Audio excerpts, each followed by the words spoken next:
Hay casi 200 estados en el mundo.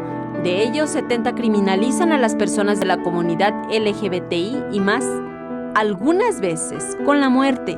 La región latinoamericana es la más desigual y violenta del mundo.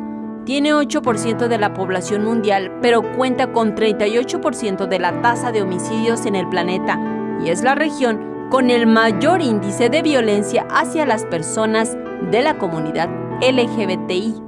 Los estudios apuntam o impacto dramático deste marco normativo.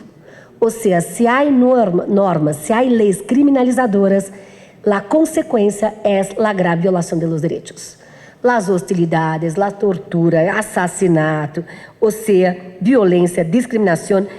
E a única razão é como estas pessoas exercem sua personalidade e sua afetividade.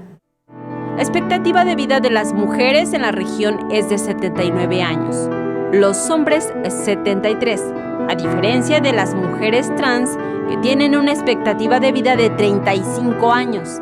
Flavia Piovesan, relatora sobre los derechos humanos de las personas LGBTI de la Comisión Interamericana de los Derechos Humanos, indicó que se deben hacer cambios en el marco normativo de los países y en las políticas públicas. Explicó que en estos casos hay una situación de vulnerabilidad, violencia, discriminación histórica y estructural contra las personas de esta comunidad basada en la cultura. ¿Cómo uno reacciona a esto? No son 2 años menos, pero menos de la mitad de la vida.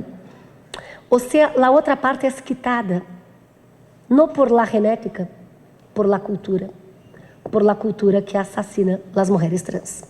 La cultura transfóbica, homofóbica que asesina las mujeres trans. Indicó que los desafíos son fortalecer el combate a la violencia con base en la educación sexual e identidad de género, demandar de los estados el deber de prevenir, investigar, punir y reparar la violencia adoptando todas las medidas para garantizar una vida segura y libre de violencia. En las imágenes, Joel Arias, Saray Mariscal, 21 Noticias.